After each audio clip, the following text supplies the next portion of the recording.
በጭራሽ ተሳስታችሁ ላሰሪዎቻችሁ እንደዚህ እንዳትሉ አደራችሁን። ዛሬም እንግዲህ ውድ የሀገሬ ልጆች ለእናንተ ይጠቅሟችኋል ብዬ ያሰብኳቸው መረጃዎች ይዤላችሁ መጥቻለሁ ማለት ነው። በመጀመሪያ ደረጃ ይህን ቪዲዮ ስትጀምሩ ሁላችሁም ለሁሉም እንዲደርስ በላይክ ጀምሩት፣ እንደዚሁም ለጓደኞቻችሁ ሼር አድርጉላቸው። ሰላም ሰላም፣ እንዴት ናችሁ? ውድ የተከበራችሁ ቤተሰቦች ደህና ናችሁ? እኔ ያለው እግዚአብሔር ይመስገን። እናንተም በያላችሁበት ዓለም ቅርንጫፍ እንደየሰዓታችሁ አቆጣጠር የነጋባችሁም መሸባችሁም የረፈደባችሁም ሰላማችሁ በክርስቶስ ብዝት ትርፍርፍ ይበልልኝ። ምክንያቱም ከምንም ነገር በላይ ሰላም ይቀድማል። ሰላም ከሌለ ሁሉ ነገር ከንቱ ነው። ብትለብሱትም ብትበሉትም ብትጠጡትም ከሰውነታችሁ አይሄድምና የሰው ልጅ ዋናው ነገሩ ሰላም ነው። ሰላማችሁ ይብዛልኝ እላለሁኝ። ሲቀጥል እንግዲህ ኮመንት ላይ በጣም በተደጋጋሚ የተጠየቅኩት ጥያቄ አለ እና እሱ ምንድን ነው? የምታወሪው ወሬና እዚህ ቪዲዮ ላይ የምናየው እንቅስቃሴ አንድ አይነት አይደለም። በተቻለሽ መጠን አንድ ብታረጊው ለራስሽ ነው የሚል ኮመንት አይቻለሁ። ይሄ ኮመንት በጣም ተደጋግሟል እና እንግዲህ ቤተሰቦቼ ይህ ቪዲዮ የምታዩት ማለት ነው ቀደም ብሎ እየተቀረጸ ነው። እኔ ደግሞ ሪከርድ ማድረገው ከላዩ ላይ ሌላ ወሬ እያወራሁ ነው። አሁን ደርቤ እያወራሁበት ነው ማለት ነው። ቪዲዮ ደግሞ በሌላ ጊዜ እየተቀረጸ ነው ማለት ነው። እንደምን በተደጋጋሚ እንደዚህ ሆነ ካላችሁኝ እኔ እንግዲህ ከእናንተ የምደብቀው ምንም ነገር የለም ጓደኞቼ፣ ሁሉን ነገር ግልጽ ነው። እኔ እዚህ ጋር በነገራችን ላይ መጥቼ ሳወራ እናንተን እንደ ተመልካች እንደምናምን አይደለም። መጥቼ የማወራው ለእህቶቼ ነው፣ ለቤተሰቦቼ ነው። ልክ እናንተ የቤተሰቦቼ አካል ናችሁ። እኔም በነፃነት ለእናንተ ይጠቅማል ትማሩበታላችሁ ያልኩትን ነገር በቃ እንደዚሁ በኮልታፋ እንደበቴ አቅርብላችኋለሁ። ምክንያቱም መጠንቀቅ ያለባችሁን ነገር በሙሉ ካየው ከደረስኩበት ከኖርኩበት አንጻር ማለት ነው። እና ምልላችሁ ነው የማልደብቃችሁ ነገር የልጆች እናት ነኝና በጣም ብዙ ጊዜ ከልጆች ጋር ነው ጊዜ ማሳልፈው። ቪዲዮ እንደዚህ ረዘም ላለ ደቂቃ 10 ደቂቃ ቁጭ የቪዲዮ ለመቅረጽ ጊዜ ወይንም ሰዓት የለኝም። ከዚህ አንጻር እኔ በቃ በተወሰነ ሰዓት የተወሰነች ቪዲዮ ቀርጬ ጫጫታ ሊሆን ይችላል። በቃ ብዙ ነገር ልጆች ሲጫወቱ ያው ሁሉም አንድ ላይ ተኙን በየተራ ሊሆን ይችላል እና ስለማይመቸኝ ቪዲዮውን በመጀመሪያ ቀርጬ አስቀምጠዋለሁኝ። ከዛም በኋላ ሀሳቤን እንደዚህ መግለጽ ስፈልግ ድምጽ በሌለበት ቦታ ቁጭ ብዬ እንደገና ነው ማለት ነው ድምጽ ማረገው እና ለዛ ነው ብዙዎቻችሁ ለምንድን ነው የሚንቀሳቀሰው እንቅስቃሴና የምታወሪው ነገር አንድ አይነት የማይሄደው ላላችሁ ጓደኞቼ ይህንን ይመስላል ያለው ነገር ማለት ነው። ያው እንግዲህ ጥያቄያችሁ ተመልሶላችኋል ብዬ ተስፋ አድርጋለሁኝ። ወደ ሌላው ነገር እንግዲህ ቤተሰቦቼ ዛሬ ይዤላችሁ የመጣሁት ነገር በተለይም አዳዲሶችም ሆናችሁ የቆያችሁም ሆናችሁ ለእናንተ ይጠቅማል ያልኩትን ነገር ነው ዛሬ ይዤላችሁ የመጣሁት። በጣም ብዙ ጓደኞች የተሸወዱበትና ጉድ የሆኑበት ነገር ነው ይሄ። በነገራችን ላይ በተለይ አዳዲስ ስንሆን ምንም የምናውቀው ነገር የለም እና ሰው ሁሉ እንደኛ የዋህ ይመስለናል፣ እንደኛ ልቡ ቀና ይመስለናል፣ እንደኛ ደግ ይመስለናል። ሁሉን ነገር በራሳችን ሀሳብ ነው የምናየው ማለት ነው ብዙዎቻችን። ከዚህ አንጻር እንሸወዳለን እና ዛሬ ይዤላችሁ የመጣሁት በጭራሽ አሰሪዎቻችሁን መጠየቅ የሌለባችሁን ነገሮችና እንደዚሁም ደግሞ ወደ ሀገራችን ቫኬሽን በጣም ብዙ ጓደኞችን ያሁን ቫኬሽን ይሄዳሉ አገር ቤት ማለት ነው። ለ1 ወር ለ2 ወር ሄደው የሚመጡ ጓደኞች አሉኝ። በዚህም ዙሪያ ሀሳብ አስተያየት መስጠት እፈልጋለሁ እናንተ ጓደኞች። ምክንያቱም እኛ ማንም ሰው የሚያዝንልን ሰው የለም እርስ በርሳችን ካልተዛዘን በስተቀረ። ቤተሰቦቻችንም እንግዲህ ለረጅም ዓመት ከነሱ ተነጥለን ስለምንኖር ነው መሰለኝ ፍቅራቸው ቀንሷል። እውነት እኔ ጋብቻ ከሆነ አላውቅም፣ ፍቅራቸው ቀንሷል። በቃ አብረናቸው ስላላሳለፍን ይሁን አብረናቸው ስላልኖርን ይሁን ርቀን ስለሄድን ይሁን ለምን እንደው ባላውቅም ዞሮ ፍቅራቸው የቀነሰ ነው የሚመስለኝ። በብዙ ሰዎች ላይ ከደረሰው ነገር አንጻር ከማየው ነገር አንጻር በቃ ለረጅም ጊዜ ስንለያቸው በቃ እረሱን መሰለኝ። እኛ ብቻ ነን የምንወዳቸው፣ እኛ ብቻ ነን የምናስታውሳቸው፣ እኛ ብቻ ነን እንጂ እነሱ ጋርና እኛ ጋር ያለው ፍቅር ተመሳሳይ አይመስለኝም። እና ከዚህ አንጻር ብዙ ሰዎች ይጎዳሉ። ብዙ ሰዎች ጊዜያቸውን በቫኬሽን 10 ዓመት ኖረው 10 ጊዜ ኢትዮጵያ ሄደው የመጡ ጓደኞች አሉኝ የማውቃቸው። እና በዚህም ጉዳይ የራሴን ሀሳብ እሰጣችኋለሁኝ። በመጀመሪያ ደረጃ ግን የምሄደው ምንድን ነው በጭራሽ በተለይ ደግሞ አዳዲሶች ሆናችሁ መዳም በጭራሽ መጠየቅ የሌለባችሁን ነገር ነው የምነግራችሁ ማለት ነው። እሱ ምንድን ነው እንግዲህ በመጀመሪያ ደረጃ ይሄ ሰፈር ምንድን ነው ስሙ፣ ሰፈሩ ምን ይባላል አካባቢው ለመጠየቅ በጣም አደጋ ነው ለሰራተኛ እንደ ተማርኩት ነገር እና በጣም መጠንቀቅ ያለባችሁ ነገር ነው። ሰፈሩን ማወቅ ከፈለጋችሁ በቀላሉ ለጓደኞቻችሁ ወይንም ደግሞ የተለያየ እቃ ማዘዝ ስትፈልጉ ከኦንላይን ሎኬሽናችሁን ውስጥ አበላይ ልካችሁ የት አካባቢ ነው ያለሁት ብላችሁ ለነሱ መጠየቅ ትችላላችሁ። በጭራሽ እንጂ ለምሰሩባቸው ሰዎች ይህ ሰፈሩ ምን ይባላል፣ እንደገና ደግሞ የእኛ ቤት ቁጥሩ ስንት ነው፣ ስንት ቁጥር ላይ ነው ያለ ነው እኛ በጭራሽ እንደዚህ አይነት ነገሮችን ላሰሮቻችሁ በጭራሽ መጠየቅ የሌለባችሁ ነገር ነው ማለት ነው። ይህንን እምላችሁ ምንድን ነው ከዚህ በፊት በዚህ የተነሳ አንዲት እህቴ በጣም ችግር ውስጥ ገብታለች እና ሌሎቻችሁ መጠንቀቅ አለባችሁ ብዬ ስላሰብኩ ነው። አንዳንድ ጊዜ ነገሮችን ቀላል እናደርጋቸዋለን ወይንም ደግሞ እኔ ላይ ስላልደረሰ ብጠይቃቸው ምን ሊያመጡ ይችላሉ፣ ምን ሊሉ ይችላሉ፣ ነገር አዙረን አናስብ ማለት ነው። አንዳንድ ሰው አሁን እቃ ማዛችሁ ቤታችሁ የሆነ ነገር እንድታደርጉ አይፈልጉም። ኦልሬዲ ብር እንኳን በኋላ እንድትልኩ የማይፈልጉ ሰዎች አሉ ማለት ነው። አንዲት የሆነች እህታችን አሁን በቅርቡ ነበር እዚህ የመጣችሁ ገንዘብ በኋላ አገልግሎት ልላክ ስትላት ሴትዮዋ ልጠፋብኝ ነው ብላ ስላሰበች ወዲያው ነው ዲፖርት ያደረገቻት። ለምን በባንክ አትልኪም ስትላት ልጅቷ እንግዲህ ያው ሁሉም ሰው በኋላ ሲላክ የተለየ ትንሽ ጨመር እንደሚያደርግ ሁላችሁም ታውቃላችሁና አብዛኛው ሰው አሁን አብዛኛው የምትሰሩበት ቦታ እማቀው ሰው አለ እዚህ ሀገር ላይ እንኳን እንድትሏቸው አይፈልጉም፣ ይጠይቋቸዋል ቀድመው ማለት ነው።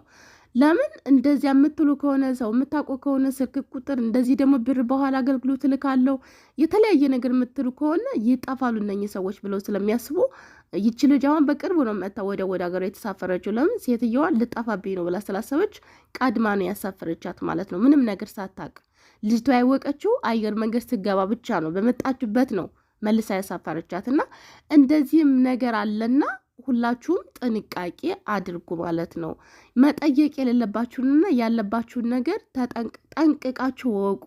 በተለይ ደግሞ ኮንትራት የመጣችሁ ሰዎች በጭራሽ መጠየቅ የሌለባችሁ ነገር ነው። አካባቢው ምንድን ነው የሚባለው ስሙ፣ ቤታችን ቁጥሩ ስንት ነው፣ እንደገና ደግሞ እዚህ ሀገር የማውቀው ሰው አለ ዘመድ ምናምን በጭራሽ ማለት የለባችሁ ማለት ነው። እንደዚያ ካላችሁ አደጋው እራሳችሁ ላይ ነው መልሶ የሚመጣውና ጓደኞች ከእንደዚህ አይነት ነገሮች ተጠንቀቁ። ሌላው ነገር ባለ የት ሄደ፣ ሰውየው የት ሄደ ካለቻችሁ እኔ ምን አውቃለሁ፣ ምንም አውቀው ነገር አለ ነው እንጂ እዚህ ቦታ ሄደ ምንም ብታውቁም እንኳን አውቃለሁ ማለት የለባችሁም። የነገር ራሱ በጣም አስቸጋሪ ነው። በዚሁ አጋጣሚ እኔ አቡዳቢ እየሰራው የገጠመኝን ነገር ልንገራችሁ ማለት ነው። ጓደኛ ላይ የገጠማትን ነገር ምንድን ነው እንግዲህ ቤቱ በጣም ትልቅ ስለሆነ ግቢ በምናጠብ ሰዓት ምግብ አይሰራም እኛ ቤት ማለት ነው። ከዛም በኋላ አንድ ቀን ሰውየው እንግዲህ ነገ ምግብ እንዳሰሩ ሁላችሁም ተባብራችሁ አንድ ላይ ግቢውን እጠቡ ብሎ ይወጣል። ከዚያ ጠዋት ልጆቹን ትምህርት ቤት አድርሳ ያው በድራይቨር ስለሆነ ግዴታ ከድራይቨር ጋር ሰራተኛ ካልተጨመረ አይልኩም ማለት ነው ልጆቻቸውን። ከዛ ልጆቹን አድርሳ ቀስ ብላ ወደ ኩሽና ትገባለች። በሳሎን አድርጋ ቀስ ብላ ያች አሮጊት አለች የለችም እያለች አሮጊቷ በጣም አስቸጋሪ ናት። አንድ ቦታ አትቀመጥም። አሮጊት ያለበት እንግዲህ የምታውቁታላችሁ በጣም ነው የሚቁነጠነጡት በሁሉም ነገር ማለት ነው። ከዛም በኋላ ቀስ እያለች ስትሄድ እንግዲህ ሴትዮዋ ሳሎን ነበረች እና ምንድን ወደ ትየርሽ ነው ዛሬ በቃ ግቢውን እጣቡ ተባብራችሁ አንድ ላይ ምግብ አይሰራም ስትላት አውቃለሁኝ ትላንትና ባባ ነግረውኛል ትላታለች። ምን በቃ ስላለች ነው ጠቢ በቃ አገር ተያዘ፣ አገር ተለቀቀ፣ ስልክ ያልተደወለበት አገር የታል? ቤቷ በአንድ እግሯ ቆመች። ልጅቷን የሆነ ነገር የምታደርጋት መስሉን እኛ ራሱ በጭንቀት በቃ የተሰማንን ነገር ልነግራችሁ አልችልም። በቃ ባባ እንደዚህ ብሎኛል አለች፣ እሱ ስላለ ነው ግቢው የሚታጠበው። በቃ ምን ልበላችሁ ልጅቷ በቃ እንደ ይሄ ነገር ምንድን ያደረግኩት ነገርየው በቃ ወደ ትልቅ ደረጃ ተቀየረ። ግንኙነት እንዳላቸው አይነት ነገር በጣም በቃ ለሱ ተረዱኛላችሁ ብዬ ተስፋ አደርጋለሁኝ። አገር ይጨበጥ አገር ይያዝ ነው ያለችው ልጅቷ። ግን ምንድን ነው ያው ሰውየው ነገ ምግብ እንዳሰሪ ምግብ ራስ ያዛለሁና ተባብራችሁ አንድ ላይ ግቢውን እጠቡ ስላላት ያው ነግሮኛል ሰውየው እንደማለት ነው። ልጅቷ ምንም ያጠፋችው ነገር የለም። ሴትየዋ ግን አሮጊቷ የሴትየዋ የዋናዋ የባልቴቷ እናት ናትና እንዴት እንደዚህ ልትል ቻለች? እንዴት ነው ነገሩ? በቃ ያላለችውን ነገር ያው ነገር የሚፈልግ ሰው ታውቃላችሁ፣ ነገር ማጎናጎን ነው ነገር በቃ እኛ ደግሞ ትንሽ ነገር ነው የሚገንብን። በቃ ለመታደል ሆኖ ሰው ሁሉ ምንም ሰርተና አናረካቸው፣ በእኛ ስራ ይደሰቱ ወይ እኛ ቂጣችን መሬት አይነካ።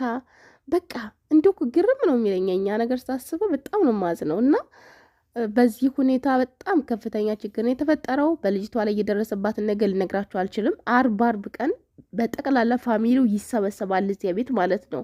ሰው የሚባል ነገር አይቀርም። አርብ ቀን ብዙ ሰራተኞች ይመጣሉ። ሁሉም ሲመጡ ሰራተኞቻቸውን ይዘው ነው።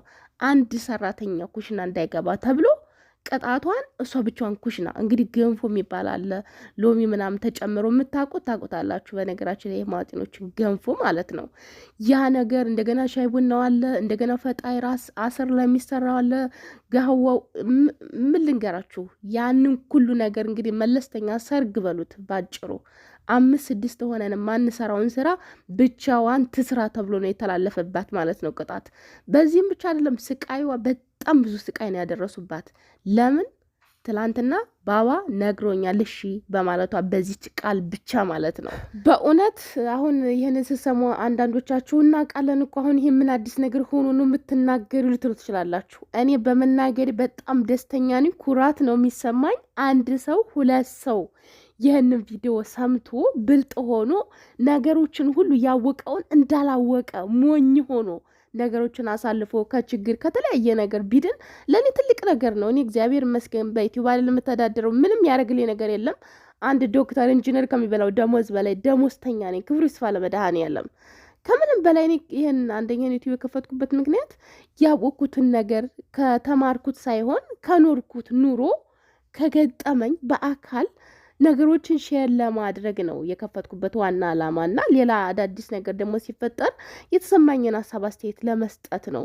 ሌላ ነገር እውቅና የሆነ ገንዘብ ሌላ ነገር ፍለጋ አይደለም ማለት ነው። እና ይችን ያወቅኳትን ነገር ጥቂቷን ነገር ደግሞ ለማያውቁ ጓደኞቼ አዳዲስ ለመጡ እህቶቼ መናገር ለእኔ ትልቅ ነገር ነው እና ከዚህ በፊት ምህረትን እንግዲህ መቼም ሁላችሁ ማየታችኋታል ብዬ አስባለሁ። ያላያችኋትም ትኖራላችሁ። ንቁ ብሮድካስት ላይ ቀርባ እንግዲህ በጣም ብዙ ሰው ነው ያያት። እስከ 1 ሚሊዮን ድረስ ታይታለች። አረብ ሀገር ግን ለመጀመሪያ ጊዜ በመግባቷ ባለማወቋ የደረሰባትን ነገር በጣም ብዙ ነው እና ይችን ነገር ደግሞ እውቀትም ሆና ይችን እውቀቴን አሁን ትንሿን ነገር ለማያውቁ ለአዳዲስ እህቶቼ በመናገር ደስ ይለኛል። እውነት ለመነጋገር እናንተ ሌሎቻችሁ ደግሞ ሼር ላይ ካርጉ ምቀኛ ትሆኑ ማለት ነው። ይህ ድረስ ለሁሉም እህቶቼ፣ ለየዋህ እህቶቼ፣ ለየዋሆቹ ማለት ነው። የዋህ ገራገሮቹ ከገራገር መንደር፣ ከጤፉ መንደር፣ ከስንዴው መንደር፣ ከገብሱ መንደር፣ ከባቄላው መንደር የመጡ የዋሆቹ ክፋት የማያውቁት ገራገር እህቶቼ ምንም ነገር ጉዳት እንዲደርስባቸው ስለማልፈልግ አሁን ይችን ጥቂት እውቀት ሼር በማድረጌ እኔ ደስተኛ ነኝ ከምነግራችሁ በላይ። ከእናንተ የሚጠበቀው ግን ቪዲዮ ላይክ ማድረግ እንደዚሁም ደግሞ ለሚመለከታችሁ እህቶቼ በማድረስ በውስጥ እንደዚሁም በቤታቸው ስትሄዱ ሊሆን ይችላል ይህን ቪዲዮ በማሰማት ሰምተው ብልጥ እንዲሆኑ። እውነት ብዙ ነገሮች ግን የተረዳሁት ነገር ምንድን ነው፣ እያወቃችሁ እንዳላወቀ ሞኝ መሆን የመሰለን ነገር የለም ማለት ነው። በተለይ ደግሞ አረብ ሀገር ላይ ስትሆኑ ማለት ነው። እንግዲህ ቤተሰቦቼ ያው ከሞላ ጎደል አንዳንድ ነገሮችን ነግሬያቸዋለሁኝ። በሌላ ጊዜ በዚሁ ሀሳብ በተያያዘ ሀሳብ እንግዲህ መዳም ቤት ሆናችሁ በጭራሽ ማድረግ የሌለባችሁን እንደዚሁም ደግሞ መዳም ቤት ሆናችሁ ቁጭ ብላችሁ እንዲሁ በቀላል ስኬታማ እንዴት እንሆናለን? ስኬታማ የምንሆነው ያው ቋሚ ስራ ስንሰራ ነው። ከአንዱ ቤት አንዱ ቤት እንጠጥ የምንል ሰሆነ ከዚህ እጃዛ ቤት የሰራናትን ደግሞ ቅርጥፍ አድርገን በልተን እንደገና ወደ ስራ የምንሄድ ከሆነ ይሄ በቃ ውሃ ቅዳ ውሃ መልስ ነው። ትሰራላችሁ እዚያው ትበሉታላችሁ፣ ትሰራላችሁ እዚያው ትበሉታላችሁ። ጥቅም የለውም። ስለዚህ ከፈጣሪ በታች መቼም እንደ ሰውኛ ጥረት ማድረግ አለብን ብዬ አስባለሁ። እና እንዴት ነው ከሰዎች ጋር በቀላሉ ተቻችለን መኖር ያለብን? እንደ እኔ ጸባይ አስቸጋሪ ጸባይ ያለው ሰው አለ ብዬ አላስብም። እኔ የመጨረሻ ጸባይ አስቸጋሪ ነው። ብዙ ሰዎች ይነግሩኛል፣ ግን ሰዎችን አላምንም። የሚገርማቸው ነገር ግን በጣም መወደው ወንድሜ ከነገረኝ ወዲህ አምኛለሁኝ። ታዲያ እኔ እንዴት ነው ከሰዎች ጋር ተቻችዬ መኖር የቻልኩት የሚለውን ነገር ለእናንተ ከጠቀማችሁ በሚቀጥለው እነግራችኋለሁኝ። ያው በእርግጥ አይገጣጠምም፣ ግን ከአንዳንዶቻችሁ ጋር ተገጣጥሙ። በእኔ ጸባይ ተመሳሳይ ጸባይ ያላችሁ ከሰው ጋር መቻቻል ያቃታችሁ ወይንም ደግሞ ኃይለኛ የሆናችሁ ሰዎች ከጠቀማችሁ በሚቀጥለው ቪዲዮ ይችላችሁ እመጣለሁ ማለት ነው። ሌላው ነገር ደግሞ ወረቀት እያሰራችሁ እንደዚሁም ኮንትራት ሆናችሁ 10 የቫኬሽን ወደ ኢትዮጵያ በየ2 ዓመታችሁ የምትመላለሱ ሰዎች ለእናንተ መላችሁ ነገር አለ። እሱንም በሚቀጥለው ቀጠሮ እንያዝ። ምክንያቱም የዛሬው ቪዲዮ ከዚህ በላይ እንዲረዝም አልፈልግም። ቤተሰቦች በድጋሚ እስከምንገናኝ ድረስ የዛሬው ቪዲዮ ይህን ይመስላል። ከወደዳችሁት ላይክ በማድረግ አሳዩኝ። እንደዚህ አይነት ምክሮች ይቀጥሉ የምትሉ ከሆነ ላይክ፣ ሰብስክራይብ አድርጉ። ፍላጎታችሁን አሳዩ ማለት ነው፣ በላይክ በሰብስክራይብ። ግን እኔ ግርም ያላችሁ ነገርና በጣም ያሳዘናችሁ ነገር ሰብስክራይብ አታረጉም። አብዛኛው የሚከታተል 90% ሰው ሰብስክራይብ ያላደረገኝ ነውና ሰብስክራይብ ስላላደረጋችሁኝ ከልብ አመሰግናለሁ። ለማንኛውም በድጋሚ እስከምንገናኝ ድረስ የዛሬው ቪዲዮ ይመስላል። ቻው።